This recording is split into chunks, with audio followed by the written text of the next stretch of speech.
हमने जो press conference, एक प्रेस वार्ता आप लोगों के साथ यहाँ पर रखी है, इसका एक बहुत बड़ा कारण, मुख्य मुद्दा यूजीसी काला कानून है, जिसके विरोध में आज हम सब लोग यहाँ इकट्ठे हुए हैं और हम सरकार के माध्यम से, आपके माध्यम से सरकार को कुछ चेतावनी देना चाहते हैं।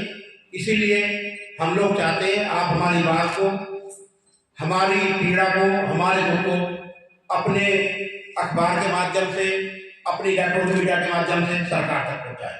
आप लोग जो भी हमसे पूछना चाहते हैं आप हमसे बात करें, पूछें, हम उसका जवाब देंगे और फिर हम आपको इसके बाद अपनी आगे की कार्रवाई बताएंगे यदि सरकार हमारी बात नहीं मानती। चालू कैमरे हो गए सबके? करो। बोई पंडित जी, जिस तरीके से आज आपने प्रेस कॉन्फ्रेंस रखी है यूजीसी काले कानून को लेकर, जिस तरीके से सामने भी आया है कि सुप्रीम कोर्ट द्वारा भी इस पर स्टे रोक लगा दिया गया है, काफी चीजें, आंदोलन भी हुए हैं, अब इसको क्या जरूरत पड़ गई कि आप लोग आज इसको लेकर प्रेस कॉन्फ्रेंस कर रहे हैं? देखिए, आपकी बात बहुत बढ़िया है। सुप्रीम कोर्ट ने इस रोक ले रखी, ये एक स्टे है और 19 तारीख को इसकी सुनवाई है। सुप्रीम कोर्ट की रोक के बाद भी मध्य प्रदेश में इस कानून को लागू कर दिया गया है।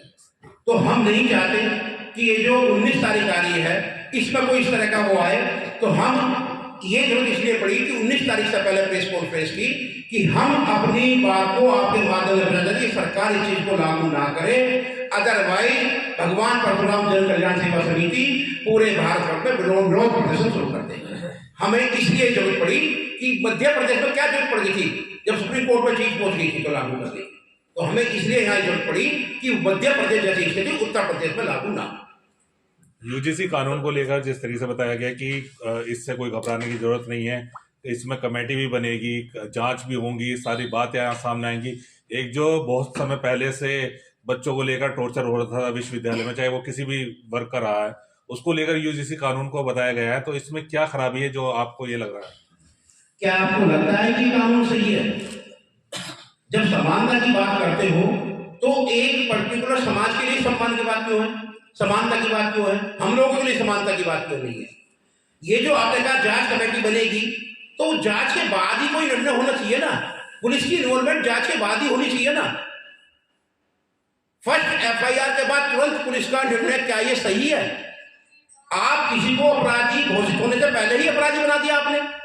कोई यदि यूजीसी के तहत रिपोर्ट करता है, एफआईआर करता है, तो पहले उसको पुलिस ले जाएगी, उसके बाद जांच कमेटी बनेगी। यदि वो अभी विष्णुदत्त तिवारी का उदाहरण सबके सामने है, 20 साल जेल में रहने के बाद वो निर्दोष पाया गया, उसकी जमीन बिक गई, उसके माँ बाप मर गए, उसके घर के तबाह हो गया, क्या हुआ? और वो निर्दोष है। तो ये तो जांच पहले होनी चाहिए ना। हम भी तो यही बात के लिए ये प्रेस कॉन्फ्रेंस की जरूरत पड़ी है। हम ये चाहते हैं कि यदि जांच में वो एफआईआर फेक पाई जाती है या झूठी पाई जाती है, तो रिपोर्ट करने वाले के खिलाफ क्या कार्रवाई होगी। हम आपके माध्यम से, पत्रकार बंधुओं के माध्यम से यही बात सरकार से पूछना चाहते हैं। जिस तरीके से सरकार इस समानता की बात करती है, सारी चीजें आपके समक्ष हैं, मुख्यमंत्री योगी आदित्यनाथ जी अपने उसमें यूजीसी को लेकर भी समक्ष रहते हैं और मोदी जी जो है सरकार वो भी समक्ष रहती है, तो इन चीजों को लेकर आप क्या आप आगे की कार्रवाई रखेंगे? काम है, समक्ष है ना। देखिए, ध्रुव बात आ जाती है, यदि समानता होती तो हमें इस प्रेस कॉन्फ्रेंस की जरूरत नहीं पड़ती। समानता दोनों पक्षों में होनी चाहिए, समानता हर वर्ग में होनी चाहिए। हम किसी कानून का विरोध नहीं कर रहे हैं, ना हम किसी जाति का विरोध कर रहे हैं। ये प्रेस कॉन्फ्रेंस आयोजित की गई है तो ये सरकार के खिलाफ आयोजित की गई है। हमें किसी जाति से हमारी कोई दुश्मनी नहीं है, ना किसी जाति ने मांग करी कि इस तरह का सच बोला हो। सरकार ने ये चीज हम पर थोपी है, तो हम तो आपके माध्यम से सरकार को चेतावनी देना चाहते हैं कि या तो इस कानून को वापस लो, ये ब्रेक नहीं चाहिए हमें, जो सुप्रीम कोर्ट ने स्टे लगाया हमें ये नहीं चाहिए। या तो इस कानून को वापस लो या इसमें संशोधन करो, अदरवाइज तो फिर नौबत ये आएगी कि आपको अपनी सत्ता छोड़नी पड़ेगी। भैया, यदि इसमें आपके समर्थन में जनप्रतिनिधि इस प्रकार नहीं बोल रहे, उसके बारे में आप क्या कहना है?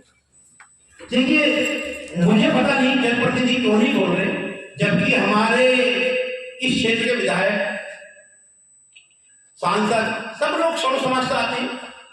उन्हें बोलना चाहिए, लेकिन वो अपनी राजनीति के चक्कर में, अपनी वोटों के चक्कर में या सरकार के दबाव में वो नहीं बोल पा रहे, तो उसका कारण तो फिर आने वाले चुनाव में उन्हें भी मिलेगा।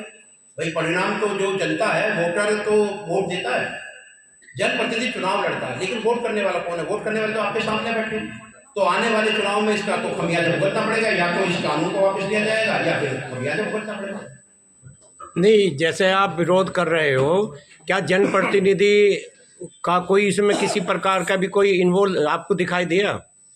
देखिए, हमसे तो किसी जनप्रतिनिधि ने कोई बात नहीं की, और हमने इनडायरेक्ट में घुमा फिरा के बात भी कहा कि भाई इस बात को आप उठाइए, सदन में मुद्दा उठाइए, लेकिन कोई कहीं बोलने के लिए तैयार नहीं है। सरकार का दबाव में भी कह सकते हैं, या जिस सरकार में वो जनप्रतिनिधि हैं तो उसके खिलाफ कैसे जाएंगे, वो बात अलग है। बाद में चुनाव के परिणाम जो वो सोच रहे वो आएंगे नहीं, क्योंकि जनता वोट करेगी। अब आगे की रणनीति क्या रहेगी? अगर 19 तारीख का जो सुप्रीम कोर्ट का आदेश रहेगा, उस पर क्या कार्रवाई हो सकती है, अभी क्या कार्रवाई है? देखिए, 19 तारीख से पहले हमने इसलिए प्रेस कॉन्फ्रेंस आयोजित की है, यदि 19 तारीख में ये लागू होता है या इसका जो स्टे किया गया वो खत्म होता है और लागू होता है, तो हम 22 तारीख में आने वाली 1 हफ्ते का टाइम हम दे रहे हैं। 22 तारीख को हम अपना विरोध प्रदर्शन मुरादनगर की धरती से शुरू कर देंगे। जिस तरह से आज़ादी की पहली गोली मंगल पांडे ने इस धरती से चलाई थी, वही काम हम करेंगे। यूजीसी का विरोध पश्चिम में सबसे पहले यदि कोई करेगा तो मुरादनगर क्षेत्र करेगा, और भगवान परशुराम जन कल्याण सेवा समिति होगी, उसमें सर्व समाज के सब लोग होंगे। ये विरोध प्रदर्शन किसी बस एक बैनर होगा, भगवान परशुराम जन कल्याण सेवा समिति, लेकिन इसमें जो स्वर्ण समाज के सभी वर्गों के लोग होंगे जो भी स्वर्ण समाज में आते हैं। और इसकी रूपरेखा आने वाली 22 तारीख को हम चौकी नंबर 3 से, जो रामलीला मैदान है, वहां पे एक विशाल इकट्ठा होकर विशाल समूह ग्रुप बना के, और हम डीसीपी ऑफिस तक आकर उन्हें ज्ञापन देंगे। उसके बाद जो हमारे ज्ञापन में नहीं कार्रवाई होती है तो फिर नए नए तरीके से नई नई रूपरेखा समिति बनाएगी और हम अपने इस विरोध को जारी रखेंगे। जिस तरीके से आप विरोध प्रदर्शन करेंगे, सारी चीजें रहेंगी, जनप्रतिनिधियों की बात आती है, अगर वो आपके इस विरोध प्रदर्शन में शामिल नहीं होते हैं तो उनके लिए क्या आपका संदेश है? संदेश तो यही है ना कि जो हमारे साथ नहीं, उसके साथ नहीं आने वाले चुनाव में। हाथ करने को आरसी का पढ़ने को फारसी का 27 में चुनाव आ रहा। अब उसी जनप्रतिनिधि को समाज वोट करेगा जो इस परेशानी के समय, इस पीड़ा के समय हमारे साथ होगा। वरना हम जो भी जनप्रतिनिधि अब हमारा साथ नहीं होगा तो आने वाले चुनाव में जनता उसके साथ नहीं होगी। इसी तरह से यूजीसी को लेकर जो इतना आप लोग हंगामा कर रहे हैं, बात अपनी सरकार तक पहुंचा रहे हैं, SC/ST का कानून भी लागू हुआ था, तब इस विषय पर किसी ने कुछ नहीं बोला। देखिए, जो चीज अपने को होती है वो झेली जाती है, और जो बच्चों के भविष्य में आ जाती है वो दिक्कत पैदा करती है। SC/ST को भी और यूजीसी दोनों बराबर ही है इसमें? नहीं, बराबर नहीं है। देखिए, आज यदि कोई SC/ST या OBC का बच्चा हमारे बच्चे के खिलाफ FIR करा देता है तो वो फौरन अपराधी बन जाता है, बिना जांच के ही उसको पुलिस जेल में डाल देती है, जिससे कि उसके आने वाले कैरियर में उसकी सब सरकारी नौकरी खत्म, सरकारी कॉन्ट्रैक्ट खत्म। तो इसलिए हम तो अपने ऊपर कोई चीज झेल लेंगे, जब बच्चों को कोई चीज आती है तो फिर विरोध करना जरूरी है। और नहीं कुछ और बोलना? मोदी जी, जैसे कि भारतीय जनता पार्टी के विधायक हैं, यहाँ सांसद भी भारतीय जनता पार्टी के ही हैं, और आपका सभी लोगों से मिलना जुलना है, तो आपने किसी से इस बारे में बात रखी? हमने सबसे बात रखी इस बारे में, लेकिन इस मुद्दे पर कोई बात करने के लिए तैयार नहीं है, क्योंकि उन पर कहीं ना कहीं पार्टी का दबाव है। भाई पार्टी के लोगों ने ही चीजें लागू की है, पार्टी ने लागू की है, किसी ने मांग थोड़ी की थी। आप मुझे बताइए कब इसकी मांग उठी है, क्या मांग उठी है इस चीज की? नियम की जैसे पार्टी को आप लोग समर्थन करते हैं तो उनको कम से कम आपकी आवाज तो उठानी चाहिए। नहीं, पार्टी हमारी आवाज को उठाएगी, पार्टी ने लागू किया है ना, पार्टी को हमें छोटे समाज को दबाने का काम करती है। मैं आपके माध्यम से बता देना चाहता हूँ, आने वाले चुनाव में यदि ये काला कानून वापिस, यूजीसी वाला काला कानून वापिस नहीं लिया गया तो जो वोटों का खुलने का समय आएगा तो स्वर्ण समाज के जो वोट होंगे उन पर भारतीय जनता पार्टी को वोट ढूंढनी पड़ेगी, मिलेंगी नहीं। ओवी भाई, सरकार हिंदू एकता की बात करती है, दूसरी तरफ जाति विरोधी की जातियों में बांट रही है, इस पर क्या कहना चाहेंगे? नहीं, देखिए, हिंदू एकता या हिंदू सम्मेलन अब क्या जरूरत करने की? इसकी जरूरत इसलिए पड़ी जिससे काला कानून, यूजीसी जैसा काला कानून दबा रहे लोग विरोध न करें। आप मुझे एक बात बताइए, और किसी जो ये हिंदू सम्मेलन जितने भी हुए हैं इनमें किसी प्रवक्ता ने एक बात क्यों नहीं उठाई कि ये ईडीसी जैसा काला कानून वापस होना चाहिए, नहीं तो इससे जो है देश में हम लोग जातियों में बढ़ जाएंगे, हिंदू कहाँ रह जाएंगे हम लोग। मैं सण हो जाऊंगा, आप ओबीसी हो जाओगे, एससी हो जाएंगे, एसटी हो जाएंगे, हम हिंदू कहाँ रह गए। ये सरकार ने बांटने का काम कर दिया। अभी कुछ टाइम पहले सरकार ने एक नारा दिया था जब चुनाव आते हैं कि बटोगे तो कटोगे, आज भी ये हिंदुओं को बांटने का काम कौन सी सरकार कर रही है, यही सरकार तो कर रही है।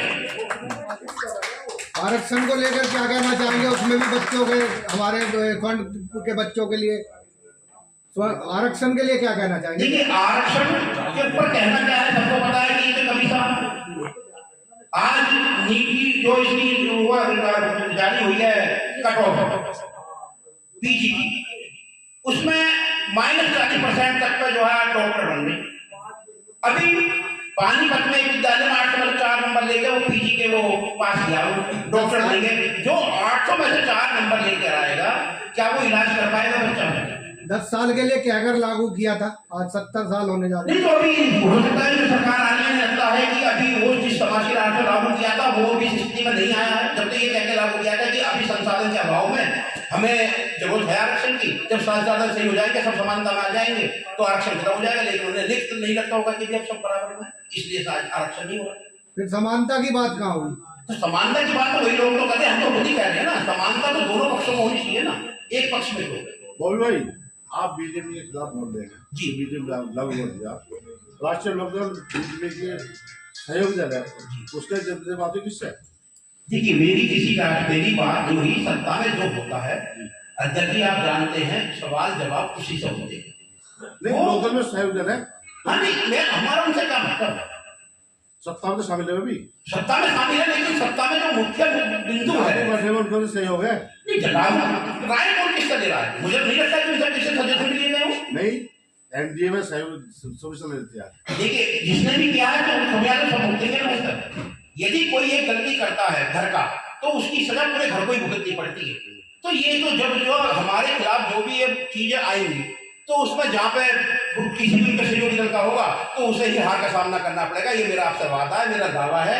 सर्ण समाज यदि किसी खत्म नहीं हुआ तो भारतीय जनता पार्टी और उसके सहयोगी दलों को वोट नहीं करेगा। ये मैं आपको बिल्कुल स्पष्ट बात बता रहा हूँ। अब आरक्षण का अभी वो लागू आया बजट, जब आप एक समाज की बात करते हो, समानता की बात करते हो, तो अलग अलग वर्गों के लिए बजट बोलने की क्या जरूरत है? इन्होंने अल्पसंख्यक मुस्लिम समाज के लिए अलग बजट दिया, ओबीसी के लिए अलग बजट दिया, आदिवासी के लिए अलग बजट दिया, एसटी के लिए अलग बजट, स्वर्ण जाति के लिए बजट क्यों नहीं है? तो आपकी विशेष लड़ाई क्या स्वर्ण समाज से ही है? आरक्षण लागू करो, आर्थिक आधार का लागू करो ना, वो किसी भी जाति का हो। एक कलेक्टर का बेटा की फीस माफ हो जाएगी और एक रिक्शा चलाने वाला जो स्वर्ण जाति का, तो 3 गुना फीस भरनी पड़ेगी। ये कहाँ का नियम है? समानता कैसे हुई बताइए ना? समानता तो सबका लागू होती है ना भाई। मेरा आप लोगों के माध्यम से सरकार से कहना है कि समानता की बात कर रहे हो, ये यूजीसी जो काला कानून लागू किया, समानता लेके क्या है? क्या आप सब पत्रकार बंधु जान बैठे हो वहां पे, क्या इससे समानता आएगी या बिखराव आएगा? इससे तो बचेंगे लोग एक दूसरे से।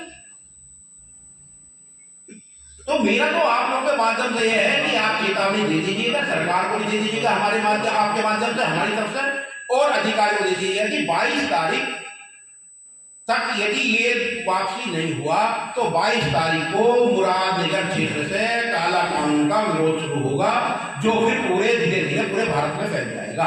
इस पश्चिम उत्तर प्रदेश का मैं गाइड किया।